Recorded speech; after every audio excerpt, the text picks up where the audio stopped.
Les unes de la presse libanaise résument l'ampleur du séisme. Crise totale, crise ouverte. Et c'est bien d'une grave crise politique qu'il s'agit.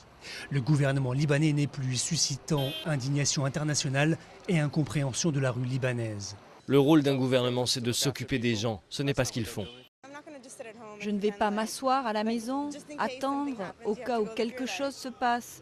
On doit vivre notre vie en espérant que tout ira bien. Mercredi après-midi, 11 ministres du Hezbollah et de ses alliés annoncent leur démission. À l'origine de ce bras de fer, le tribunal spécial pour le Liban chargé d'enquêter sur l'assassinat en 2005 de Rafik Hariri, le père de l'actuel Premier ministre.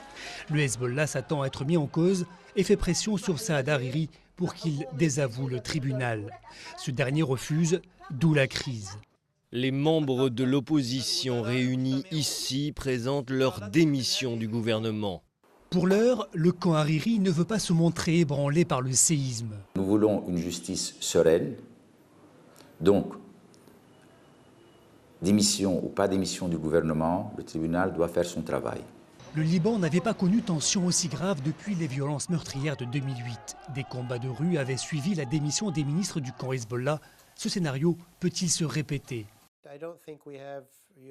Je ne pense pas que nous sommes dans la situation où il pourrait y avoir une action militaire du Hezbollah dans Beyrouth, mais nous pourrions faire face à des événements imprévisibles dans la rue, comme on en a eu par le passé, et qui pourraient échapper à tout contrôle. Nous n'en sommes pas là, mais ça peut arriver. Le tribunal devrait rendre prochainement son acte d'accusation. À Beyrouth, les discussions pour former un nouveau gouvernement débutent lundi, des discussions qui pourraient s'éterniser. En attendant, c'est Saad Hariri qui gère les affaires courantes.